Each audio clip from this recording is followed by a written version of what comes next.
I was only 28 when I became both a widow and a single mother. The day Armin died in that construction accident, something inside me shattered, something I didn't have the luxury to mourn. My son, Daniel, was 10 years old, sitting cross-legged on our living room floor with a science textbook in his lap, and worry in his eyes far too mature for his age. I remember kneeling beside him, tears still wet on my cheeks, and saying, from now on, it's just you and me, love, and we're going to be just fine. I believed that with everything I had.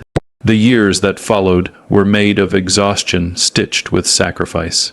I cleaned houses in the morning, worked the cash register at a grocery store at night, and stitched clothes at home in the in-between hours. I missed PTA meetings, birthdays, and sometimes even meals, but I never missed paying the rent. Daniel never had to skip a school trip, never lacked a lunchbox, never saw the holes in my shoes. I made sure of that. There were nights I massaged my legs with turmeric paste just to keep them moving. Days I wept silently into laundry because the bills outnumbered the notes in my wallet, but I never let Daniel see. For him I kept the mask of strength on even when my hands trembled from overwork or when my heart ached from loneliness. He grew up into a smart, ambitious boy. I told myself all the pain was worth it when I saw the college acceptance letter arrive in the mail.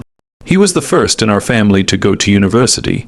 The pride in my chest made it hard to breathe when he asked to borrow money to start his own marketing firm, $40,000 in total. I didn't hesitate.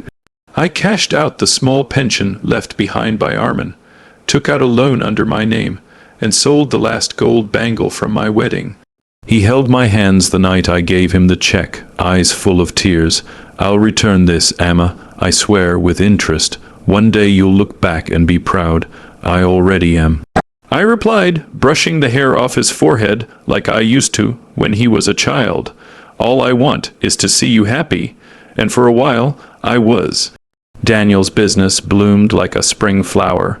Within 2 years, he had a shiny new office in the city, employees who called him Sir, and a car that cost more than everything I had owned combined. He visited once every few weeks at first, always with gifts, fancy chocolates, new shawls, imported tea. But the visits became less frequent, the calls became rushed, his tone changed, less affectionate, more transactional. When I asked how things were, he said, "Busy, Amma, always busy." I missed him in ways I couldn't explain. Sometimes I'd cook his favorite meals just in case he came by. They often went cold and untouched. Then came the dizziness, the shortness of breath, the pain in my chest that refused to go away. It started on a Tuesday morning while I was hanging laundry. One moment I was reaching for the clothespin, the next I was on the ground, gasping for air. Mariam, my neighbor and oldest friend, rushed me to the hospital. After a series of tests and hushed conversations in sterile hallways, the doctor looked at me with professional softness. "You have a degenerative heart condition, Mrs. Rahimi. It's progressive. You'll need surgery, sooner rather than later." I nodded, though my ears buzzed. "How much?" $38,000. That includes the hospital stay, specialists, and recovery. I laughed. It was the kind of laugh you let out when you're standing on a cliff's edge and realize no one's behind you to pull you back. I went home, sat on my bed, and stared at the walls that had watched me survive for nearly 3 decades. Then I picked up the phone and called my son. The phone rang 5 times before Daniel picked up. I could tell from the background noise he was in his car. A faint hum of music, maybe jazz, played underneath his sigh. "Amma, everything okay?" His voice was clipped. Tired, not in the way a son sounds when he's worried about his mother, but like someone being interrupted.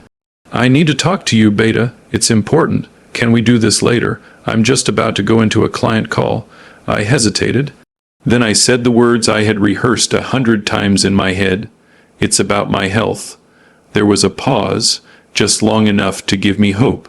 Are you okay?" "No, I mean," I exhaled. My voice cracked despite me trying to sound calm. "I've been diagnosed with a heart condition. It's serious. The doctor says I need an operation soon." Oh, his voice dropped an octave, but not in the way I needed it to. "Not with worry, more like inconvenience. It's $38,000 for the procedure. I've got a little saved, but I'm short." I swallowed the lump in my throat. I wanted to ask, "Could you return the money I lent you, the business loan?" Silence. Then, "Emma, that was years ago. That money's long gone." I know, but you said."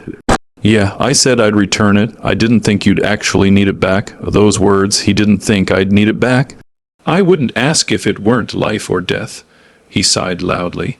"My money is tied up in assets right now. I've got contracts, investments. I can't just liquidate everything because you suddenly need cash." "Suddenly?" I asked, barely able to breathe. "This isn't a vacation I'm planning, Daniel. It's open heart surgery. I'm not saying I don't care, but you can look into public health options, right? Or those charity hospitals. There's government aid, isn't there?" "I've already tried, Daniel," I said, tears welling in my eyes. "They won't cover it. I'm too old, too stable," they said. "I've got no one else." There was a long, cold pause. Then, casually, he asked, "Can't you sell something? Maybe the house, the house." My voice rose in disbelief. "This is the only thing your father left us." "Well," he said with a shrug I could hear through the phone, "I'm just trying to help." "Help," I whispered. "This is what you call help." Another pause. "Look," he said, sounding irritated now, "I can't talk about this right now. I've got a deal to close. I'll call you in a few days, okay?" "No, not okay." But it was too late. The line went dead. He didn't call back. Days passed, then weeks. I messaged him again. Once, twice, a dozen times. "Please, Daniel. I just need help. Beta, I'm scared. I don't want to die waiting for you." He read them. I saw the blue ticks, but he never replied. At night, I sat on the edge of my bed, rereading every message and remembering the boy who once clung to my arm when thunder frightened him.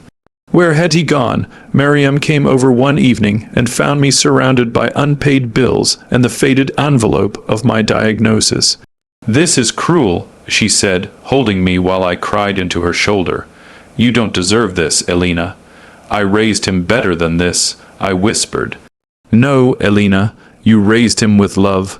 But love doesn't always grow into what we think it should." She suggested I go to a lawyer. "We can file a suit. I know you don't want to, but you have proof. Transfers, messages, verbal agreements count for something." "But how do you sue your child?" "How do you take the person you gave life to and drag him into a courtroom? I can't," I said quietly. "I won't turn this into a war." I tried to move on. I tried to hold on to pride, but desperation has a way of swallowing dignity.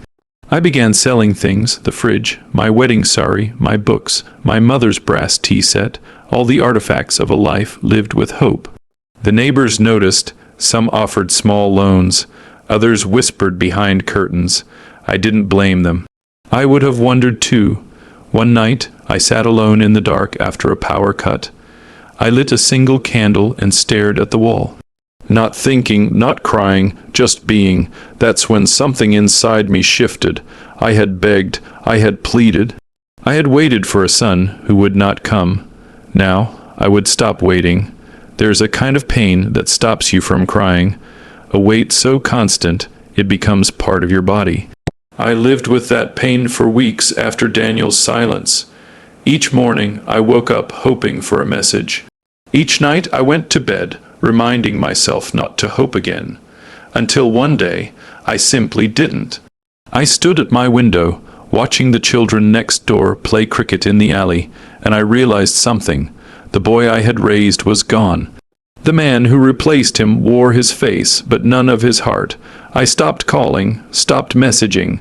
Instead, I began gathering all the receipts, all the bank transfers, the WhatsApp chats, the voice notes where he promised to return the loan as soon as the business takes off.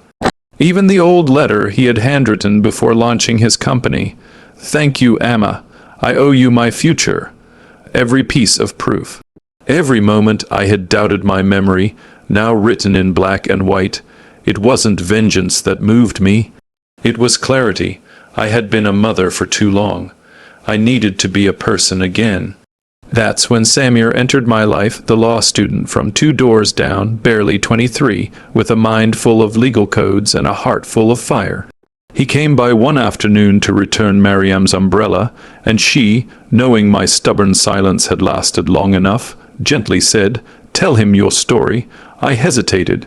I didn't want pity, I didn't want lectures, but something about his earnestness softened me. As I spoke, Samir didn't interrupt. He didn't look away, he listened like every word mattered. When I finished, he said simply, "Let me help you, please. I don't want to take him to court." "I'm not saying you should, but the world needs to know what happened." He proposed we write everything down, not for legal purposes, but to document it. "You're not the only parent this has happened to," he said, "but most stay silent, out of love, out of shame, out of fear." I spent the next week telling my story. Samir recorded it, transcribed it, edited it gently. We called the blog, "The Mother Who Loaned Her Son a Future." It was written without names, without details that pointed directly to Daniel, but the story was unmistakable. Before posting, I sent Daniel one final message. "This is not revenge. This is truth. You borrowed from me what you can never repay, not the money, but the years. I'm not waiting anymore." He didn't reply, but he read it. We published the blog on a rainy Wednesday. I remember the sound of thunder outside as Samir hit post. It felt poetic, somehow like the sky itself was exhaling. By the next morning, the blog had 800 views. By the third day, over 20,000 people from across the world began commenting, sending messages. Some shared their own stories. Others offered to help. A few said they thought they knew who the story was about, a young CEO who matched the details too perfectly to be coincidence. But I didn't confirm or deny. I wasn't looking for ruin, just relief. The strangest part was how the process began healing me. The more I told my story, the more I began to reclaim it. The pain didn't vanish, but it stopped defining me. I began tutoring local children again, just a few hours a week, enough to keep my mind busy. Their laughter filled the house in ways Daniel's silence never could. One of the girls, Sana, made me a card that said, "You are stronger than stories." I pinned it above my kitchen sink. Meanwhile, Samir added a donation link to the blog without telling me at first. "People want to help," he said. "Let them." At first I was angry, embarrassed, but then I saw the comments. "My mother raised me alone too.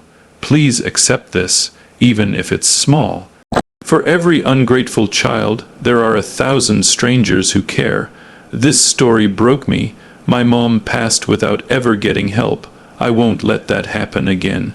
Within 10 days, the donations crossed $50,000. I stared at the number like it was a mistake, a miracle. I used a portion to schedule my surgery, another to fix the plumbing that had leaked for years. And I donated the rest to a fund for elderly caregivers who, like me, gave until they had nothing left. 1 week later, I received a call. I almost didn't recognize the number, but that voice was unmistakable. Daniel, he sounded shaken, not angry, not confident, just terrified. "I saw the blog," he said. "I didn't think it would blow up like this." I said nothing. "My investors are pulling out. People are talking. They think I'm the son in the story. And are you?" I asked softly. He paused, then a quiet, bitter laugh. "You know I am." There it was. The first truth between us in years. "Why are you calling now?" I asked. "Because you're ruining my life." I closed my eyes. "No, Daniel, you did that all by yourself. I didn't think you'd ever tell anyone." "I know," I said. "That was your call 3 more times that night." I didn't answer. His voicemails came in like rain, fast, anxious, slipping between guilt and desperation. His voice trembled. "Amma, please." They're threatening to sue. Clients are leaving. My reputation, my whole company is on the line. I listened to them once, then deleted each one. There was nothing left to say. He was right about one thing. The blog had blown up within 2 weeks. It had crossed 500,000 views. Financial advisors dissected it on podcasts. Human rights advocates shared it with captions like "The emotional labor of motherhood is not a blank check." Famous journalist tweeted, "This is not just a family story. It's a mirror for how society treats caregivers." I became a quiet symbol of something I never meant to represent. I hadn't written the story to start a movement. I had written it because I couldn't carry the silence anymore. But now strangers wrote letters. Students from across the world sent drawings and poems. A mother in Canada wrote, "You gave me courage to ask for help. I thought I had to suffer alone. I had never felt more seen, not even in my youth. I recovered from the surgery slowly, but with strength I didn't know I still had. My hands no longer trembled. My nights were less haunted. I planted new flowers on my balcony. I taught Sana and her friends how to make samosas from scratch. I bought a small record player and played old songs from the days when Armin would dance with me in our cramped kitchen, and I laughed again. It wasn't loud or frequent, but it was real. Daniel didn't show up at my door. He knew better, but he did send an email a month. After the story broke, it was long, as if he were trying to build a bridge with paragraphs. He apologized, kind of, said he was under stress, blamed the economy, claimed he was trying to make things right. He ended it with, "You've made your point. Can we please talk just once?" I sat with the email for days, read it each morning like a ritual. My hands hovered over the keyboard, but I didn't reply. Because what he didn't understand was that this wasn't about the money anymore. It never really was. It was about value. He had taken my sacrifices for granted, treated my love as an infinite resource. He assumed I would always be waiting, that I would always forgive, that I would always be there, but I had learned something in that silence. Love does not mean self-erasure. Forgiveness does not mean forgetting, and being a mother does not mean becoming a doormat. One morning, as the sun cast golden ribbons across my balcony, I wrote him a final letter, not to open a door, but to close one.